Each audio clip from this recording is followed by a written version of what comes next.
The first time I heard about the light, it sounded like another harmless story passed between people who spent too much time in the woods. A hunter claimed he saw a narrow beam cutting through the bare treetops around 3 in the morning. He said it came from the old watchtower on Ridge Line, the one that hadn't been staffed since the late 90s. At first, I dismissed it. The tower was nothing but a relic. Its steps were rotting, its cables rusted through, and its generator stripped for parts long ago. Nothing up there should have been capable of making any kind of light. But the reports kept coming. A week later, 2 hikers mentioned the same thing. They had been camping near the frozen creek when a long, slow sweep of brightness moved across the trees, steady and controlled. They said it felt like being searched for. The air was icy and dead still, but the light kept drifting like a patient hand, pausing every few seconds as if inspecting something on the forest floor. Another man, a local who lived close to the access road, said he saw the tower silhouette glowing faintly at its highest platform.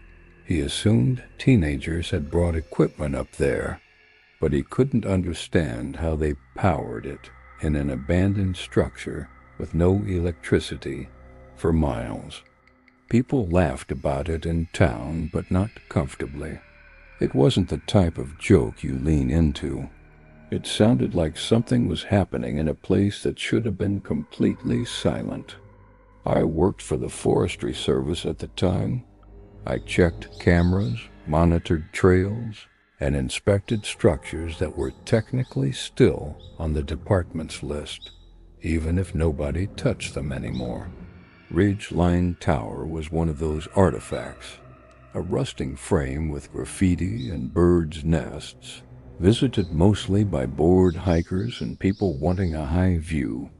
So when the 4th report arrived, my supervisor asked me to investigate. He phrased it casually, like it didn't matter, but the way he handed me the file said otherwise. The papers were old records, maps of the original tower layout, and a recent note: unknown light source, multiple sightings, verify condition. I left early the next morning. The road to Ridge Line wasn't really a road anymore.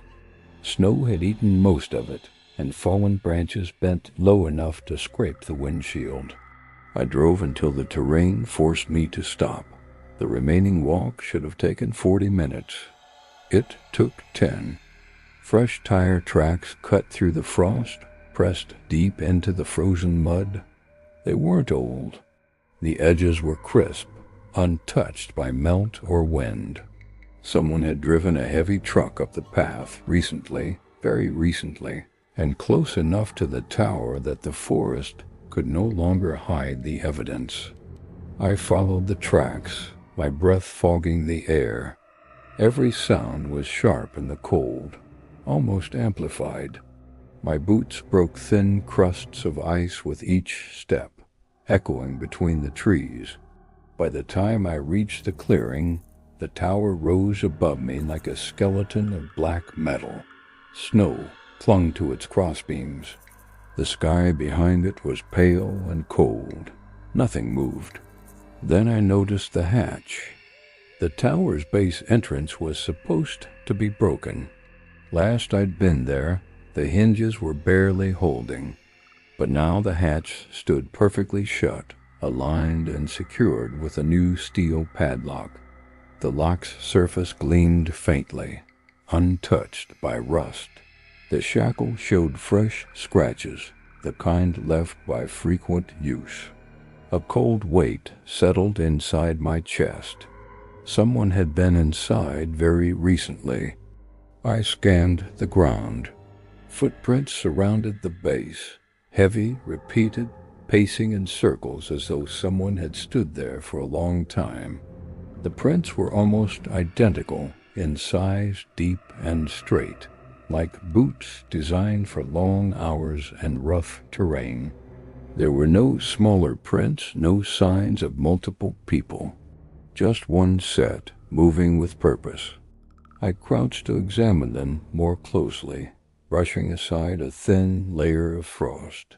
The pattern was industrial, the kind used by people working in remote areas, not hikers or teenagers. I unlocked the hatch using the department key. The padlock opened too easily, as if warmed from recent use. The air inside was stale and cold. Dust coated everything, except for a narrow trail on the floor leading to the stairwell.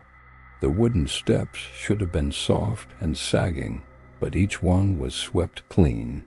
Someone had deliberately removed debris, old feathers, leaves, mouse droppings, leaving only bare wood. Higher up, the air felt warmer, but not from sunlight. It was the kind of warmth that came from machinery. When I reached the top platform, the first thing I saw was the spotlight. It shouldn't have been there. It was mounted on the old metal frame where the tower's original lamp once sat, but this one was newer, smaller, with a reinforced casing. The wiring ran through holes drilled cleanly into the metal railing. The original cables had been cut years ago, but someone had rerouted new ones through the same path. I circled it slowly. The battery pack connected to the spotlight was missing. The wires hung loose and clean, ends perfectly trimmed. No generator, no solar rig, no power supply anywhere. Yet the metal was warm, not warm from sun exposure, warm like it had been active 90 seconds ago. I pressed my hand to the casing. Heat pulsed beneath the metal. Beneath my feet, the tower creaked, not from wind, but from vibration, like something deep within the structure was settling after being disturbed. I stepped back instinctively. The forest below was silent. No birds, no branches shifting, not even wind whispering through the pines. For a place that should have been long forgotten, everything here felt like it had been used minutes before I arrived. And someone might still be close enough to see me standing there. The moment I realized the metal was still warm, something inside me tightened, a slow coil of unease winding up my spine. I kept my hand on the railing, steadying myself as I scanned the tree line from the tower's height. The forest spread in every direction like a frozen carpet, silent and motionless. But the quiet no longer felt natural. It felt expectant. I checked the cabin behind me. The small room at the top of the tower used to hold maps, tools, emergency radios. Now it was stripped. The shelves were bare, the floor swept clean. The only new addition was a faint ring on the wooden surface of the desk, like a piece of equipment had sat there, heavy and square for a long time, recently removed. The smell inside was wrong too. Instead of dust and mold, there was a hint of warm metal and cold plastic. Something had been running in here, humming, heating the air, and someone had come back repeatedly to check on it. I crouched and touched the floor, still warm. My throat tightened. There was no reason for anything in this tower to hold heat unless a device had been active, drawing power from somewhere. But no generator sat outside. No battery pack hid in the corners. No cables led down the tower frame to an external source. And yet the warmth lingered like a ghost of activity. I moved to the railing and looked down again. The footprints around the base of the tower formed a circular path, almost ritualistic in repetition. Whoever stood there had been searching for something or watching for someone. The prints were too evenly spaced, almost measured. Whoever made them walked with intention, not in panic or confusion. I couldn't shake the feeling that the person who made those tracks wasn't far. The forest below felt deeper than usual, like the trees had grown closer together, cutting off sight lines in places I used to know well. Shadows layered over each other, forming darker pockets that hid everything beyond a few feet. I reached for my radio. Static answered. It wasn't normal static. It was too clean, too uniform, as though the entire channel range had been swallowed by a single continuous hiss. I turned the dial, scanning through frequencies, but nothing changed. No voices, no dispatch. Just the same steady noise. I stepped back into the cabin to check for interference. The moment I crossed the threshold, the static grew louder, thickening into a high, keening whine that pierced my ears. I dropped the radio instinctively. As it hit the floor, the pitch snapped back to silence, so suddenly it made my head swim. My heartbeat hammered against my ribs. Something in that cabin interfered with the signal, something powerful enough to mute every channel. The stories about the light flashed through my mind, the sweeping beam, the way it paused as if locking onto something. If someone rigged equipment up here capable of that kind of interference, then the spotlight wasn't the only device installed. I started inspecting the walls. Up close, the wooden panels showed faint indentations, subtle horizontal lines almost hidden under the grain. They were too uniform to be natural and too smooth to be accidental. It looked like someone had mounted long brackets or rails here, something heavy that slid or locked into place. Whatever had been installed had been removed recently, pulling free of the wood and leaving those thin scars behind. I knelt to check the floor again. Dust had settled in perfectly straight patterns around the ring where the equipment once sat, the kind of pattern that forms only when something blocks airflow for a long time, collecting debris around its edges. Equipment sat here for months, maybe years. My pulse thudded painfully as a new thought formed. The reports of the beam might not have been sightings of someone doing something. They could have been sightings of someone testing something, and I was standing directly where they had tested it. I moved to the window opening and scanned the tree line once more. For a moment, everything looked the same, dark, still, unchanging. Then a disturbance caught my eye. A shift. Far below the tower near the old service road, a narrow vertical shadow moved between the trees. It wasn't fast, it wasn't trying to hide. It simply slid from one trunk to another with steady precision, almost matching the pacing pattern of the footprints around the tower base. My stomach nodded. It wasn't an animal. The motion was too straight, too intentional, too controlled. The figure was tall, shoulders squared, posture rigid. It paused near an outcrop of rocks, standing still long enough that I wondered if it had spotted me. I stepped back from the railing instinctively. When I looked again, the figure was gone. Not walked away gone.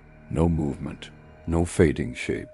Just absence, like it had stepped into a fold in the trees. The tower's metal frame vibrated again, soft but unmistakable, and I felt it through my boots, the same lingering tremor from earlier. I suddenly understood something I hadn't allowed myself to believe until that moment.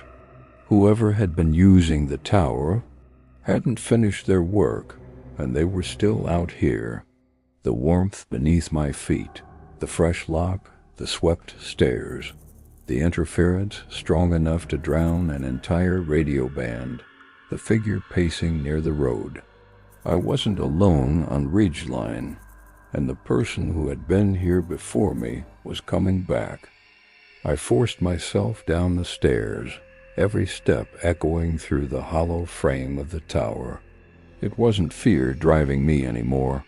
It was the clear, growing certainty that something was about to return to the top, and I could not be there when it did. The ground felt colder than before, as though the forest had exhaled a long breath while I was inside.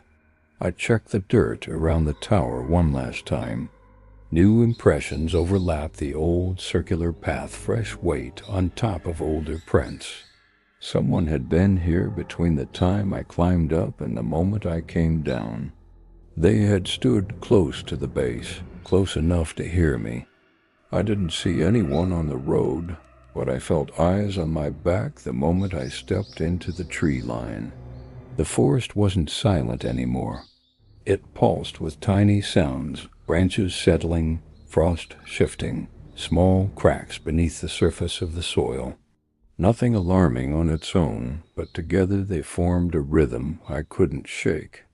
I kept walking, cutting through the undergrowth to avoid the direct path. Snowless patches of frozen earth crunched beneath my boots. Every few steps I turned my head, expecting to catch another vertical shadow pacing behind me. Nothing moved, nothing followed, but the air felt crowded. Halfway down the slope, the radio at my hip clicked sharply. Not static, not a normal connection attempt, just a dry, mechanical pop. I gripped it without lifting it to my ear. I didn't want to hear anything, not even silence. A second click followed dot, then a third dot measured. Slow, intentional. I pulled the batteries out. The noise didn't stop. The clicks continued at the same interval, as if responding to my movement, matching my pace. I held the dead radio in my hand and felt a faint vibration pulsing inside it, like a tiny heartbeat. The tower equipment hadn't just interfered with signals. It had saturated the frequency band with something residual, something that followed. I left the radio in the snow and kept walking. The forest thickened. The path became unfamiliar, even though I'd hiked these trails for years. Branches seemed lower. Shadows pressed tighter. The air cooled enough that my breath floated behind me in visible bursts. When I reached the old service road, I stopped. New tracks cut across the mud. Not mine, larger, deeper, perfectly spaced, matching the pattern around the tower, but fresher. They led toward my truck. My chest tightened until it hurt. The truck wasn't far, 50 yards at most.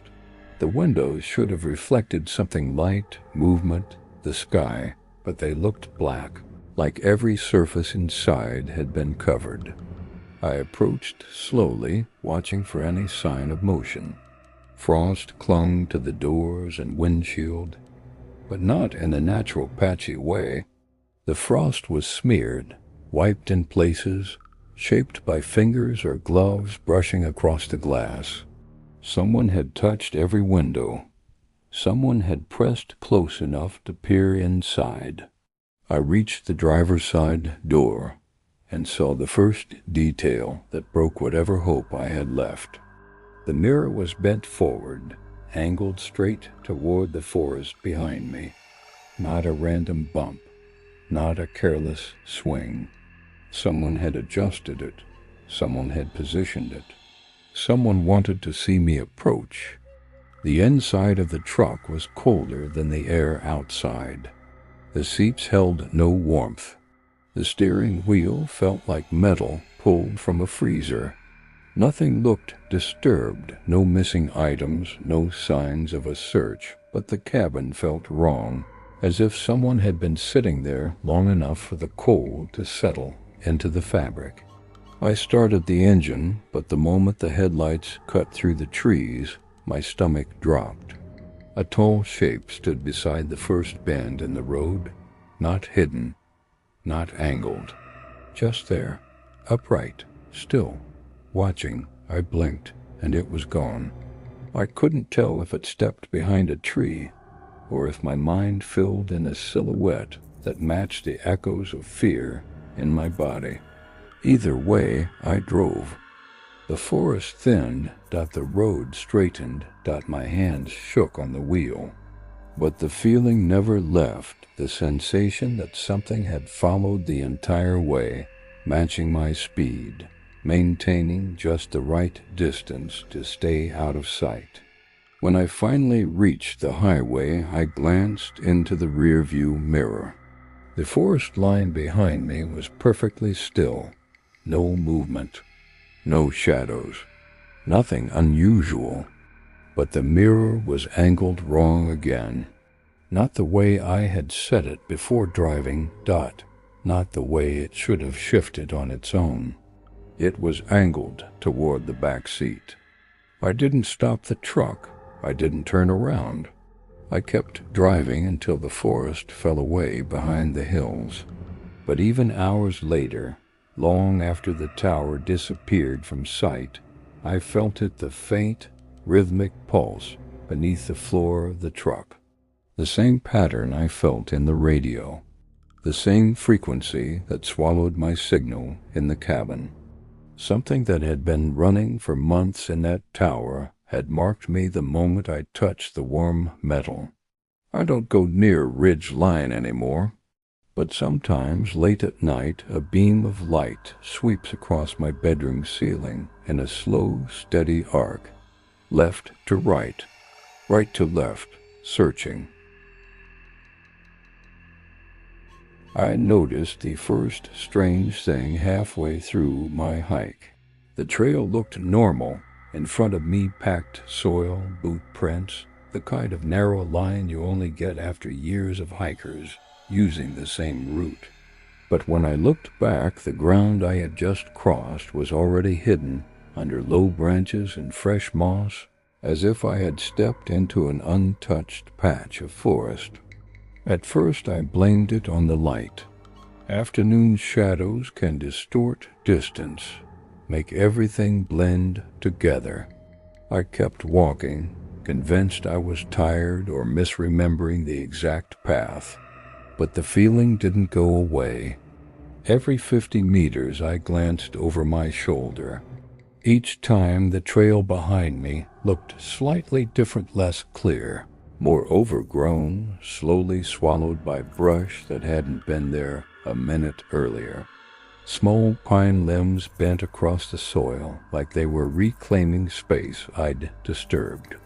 It didn't make sense. I wasn't lost. My GPS showed I was exactly where I should be. A thin red line traced my progress in a perfect loop. But when I checked the ground behind me, there were no footprints in the places I knew I had stepped. The forest felt heavier the deeper I went. Even the air seemed thicker. My breathing grew louder, too loud for a quiet afternoon. I stopped just long enough to rest my hand on a tree trunk. The bark was damp, cold, untouched, no scuffs, no marks from hikers. Yet I knew people used this trail often. Reviews online mentioned the route was well-traveled, easy to follow, fully maintained. But nothing around me looked maintained.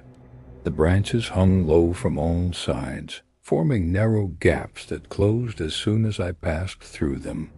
When I kept moving, a pressure built between my shoulder blades, the feeling of being watched or maybe measured. Each time I checked behind me, the forest looked unfamiliar, like it had shifted slightly, rearranging itself into a new pattern of trunks and shadows. My pace quickened. The trail ahead stayed clear. The one behind faded like a memory. I stepped faster, almost jogging now. My backpack thumped against my ribs. The wind picked up just enough to move the thinner branches, making them sway in slow, synchronized arcs. I tried marking a tree with a scrape of my boot, dragging it hard along the bark. The sound echoed through the woods, sharp and grating, 30 meters later, I turned back. The tree I had marked was gone. Not hidden gone, or maybe swallowed by the mass of pines that all looked identical, arranged in tight rows that blocked every line of sight. There was no sign of the scrape, no sign of any disturbance. For the first time in my life, I felt the forest closing around me. Not in a supernatural way, nothing that dramatic. Just a slow, inevitable tightening. The undergrowth grew thicker with every step, as if I had wandered into a section where no one had walked in decades. The ground softened. Roots rose in patterns I didn't recognize. My GPS signal flickered but stayed connected. I checked the screen. The red line guiding me out of the loop was still there, still clear, still showing only a short distance left before I'd reach the exit trail.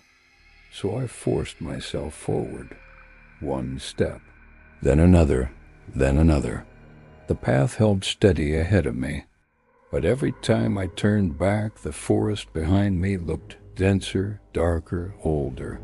The change was subtle at first, a few more ferns, branches crowding closer, but eventually it was undeniable. The forest behind me looked untouched by human movement. It was as if I hadn't been there at all. My heartbeat thudded in my ears. My breath came shallow, uneven. I forced myself not to look back anymore. But I felt it. The moment I stopped moving, the silence shifted. Branches tightened overhead. The brush behind me rustled without wind. The same cold pressure grew between my shoulders. I stepped again.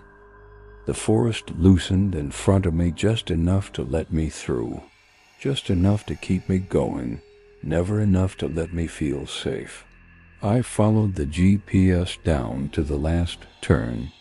The exit trail should have been right there, but all I saw was another wall of trees, dense, layered, impenetrable. My device still showed the path, a bright red line ending exactly where I stood, as if the forest and the map had agreed on the same point. But the world in front of me didn't match anything on the screen. I turned around once, breaking my own rule. The trail was gone completely, not faded, not overgrown, gone as if the forest had folded inward behind me. I understood then that I hadn't misjudged the light or the terrain. This wasn't panic, Dot. This wasn't confusion. The forest had been closing around me from the start, not because of anything supernatural, not because of anything mystical, but because I had walked deeper than anyone maintenance crews bothered. With Dot, because windfalls and regrowth had erased the returning trail years ago, because the forest here recovered faster than hikers could disturb it, because no one else used this loop anymore, and I was alone on a trail that did not exist outside a map someone hadn't updated in decades. I stayed where I was, listening. The breeze moved through the branches like a slow inhale. Birds settled deeper into nests. Dot shadows stretched across the ground. Everything around me waited for me to choose a direction, but every direction looked the same, dense, quiet, unbroken. Whatever path I thought I had followed was gone.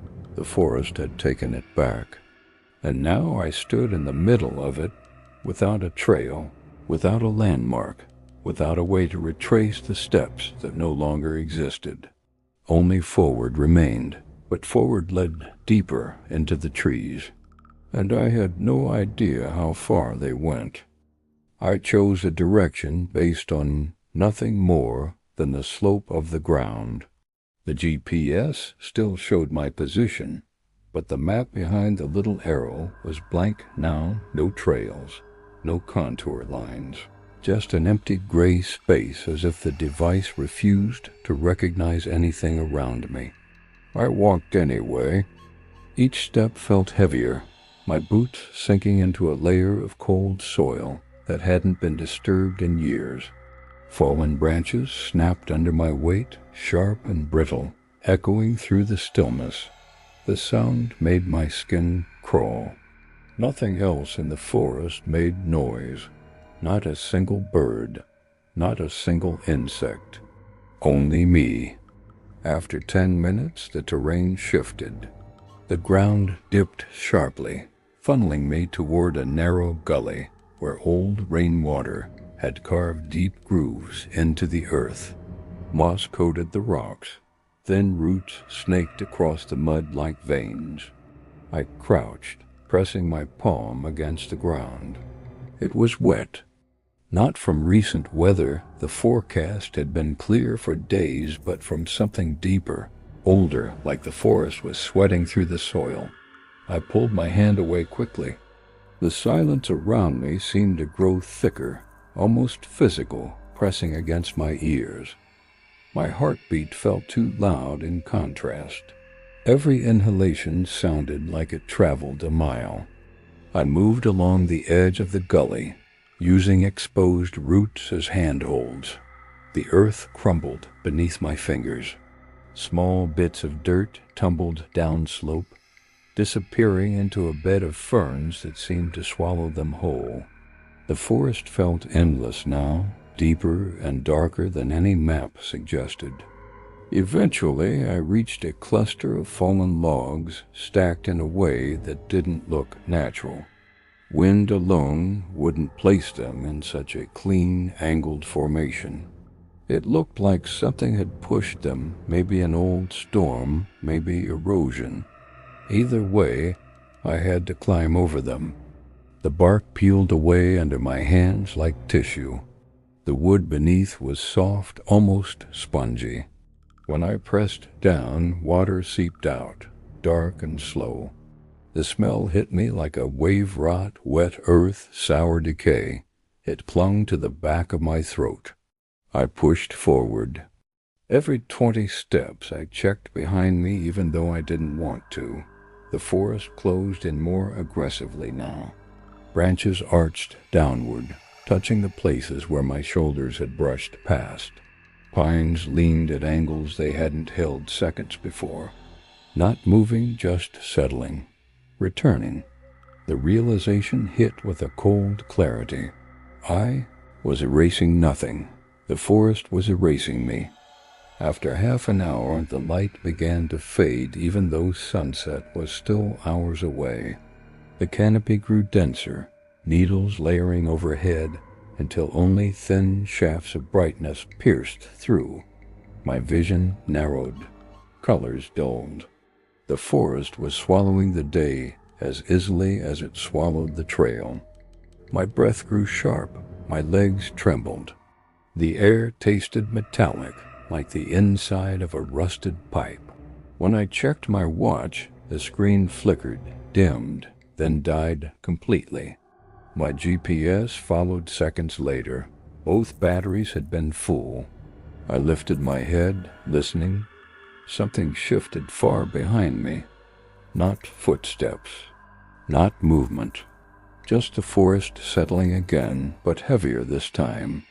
More deliberate. The pressure between my shoulder blades returned, stronger than before. I didn't run. Running in terrain like this would mean tripping, twisting an ankle, falling into undergrowth that hid far worse than mud. I forced myself to keep a steady pace. The ground beneath me slowly angled upward. A ridge, higher elevation, maybe an overlook, maybe an escape from the thickest part of the woods. I climbed. My lungs burned from the effort. Sweat soaked into my shirt despite the cold. The ridge was steeper than it looked, and the soil shifted beneath my boots like loose sand. When I finally reached the top, I froze. The forest stretched endlessly in every direction. Dark green waves of treetops rolled toward distant hills. No signs of roads, no campsites, no clearings, no breaks in the canopy. No sign that anyone had walked here in decades. I turned in a slow circle, scanning the horizon. Nothing, just forest. More forest. Nothing else. The world below looked exactly the same as the world behind me. I could have been standing a mile from my starting point or 50. There was no way to tell. Then I saw something that chilled me deeper than anything yet. The way I had climbed up the ridge should have been visible behind me, a path of disturbed soil, broken bark, scuffed moss. But the slope was perfect undisturbed smooth. No footprints no SCUFFS no trace of my climb. The forest hadn't just closed behind me. It had erased the evidence that I had ever been there at all. My throat tightened. My heartbeat crawled up my neck. I swallowed hard, trying to steady my breathing. I wasn't lost. I wasn't confused. I was somewhere the forest didn't want remembered, and every step I took only carried me deeper into that place. The troopers arrived before dawn. The inspector guided them through the thinning fog, following the same tire tracks he had seen the night before. Overnight frost had hardened the ground, preserving every detail. None of the prints matched their vehicles. As they neared the tower, the inspector noticed something new. The snow around the base was disturbed in wide arcs, as if someone had paced in circles for hours. There were no footprints leading away. Inside, the air felt wrong. It was colder than outside, heavy with the kind of stillness that settles in abandoned places. Yet the stairs were swept again. The dust from his previous climb was gone. Midway up the tower, one of the troopers pointed out faint marks on the wall, scratches, thin, parallel, and clustered irregularly like someone had dragged metal or bone along the surface out of nervous habit. The marks stopped abruptly at the final steps. The hatch to the platform was closed. The inspector knew he had left it open the night before. When they pushed it up, the cold hit harder.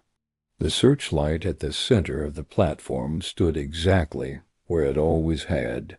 Its metal body was colder than ice. Even the bolts anchoring it to the floor were stiff with frost. But it was facing a different direction. The troopers circled the platform. Nothing else seemed disturbed. No footprints, no tools, no signs of forced entry. They checked the wiring, again still dead. They scanned for heat signatures, nothing above ambient temperature. The inspector stepped to the railing and looked toward the forest. The tree line stretched silent and colorless through the dim morning light. But something in the distance caught his attention. A faint path carved into the frost, leading from the trees toward the tower and ending at the base ladder. A single narrow trail, as if someone had walked a straight line through the dark and disappeared where the light had last pointed. The troopers followed the trail until it dissolved into frozen underbrush. It didn't lead to any campsite or road. It led nowhere. Before leaving, they sealed the tower. Heavy padlocks, police tape, a warning sign hammered into the frozen soil. That night, the inspector couldn't sleep. Every time he closed his eyes, he saw the beam of the spotlight sweeping through the trees, searching for something moving between the branches. The tower stayed locked for 3 days. On the 4th night, the calls started again. People living miles apart reported the same thing, a slow, steady beam of white light sweeping across the woods as if someone or something had returned to continue the search.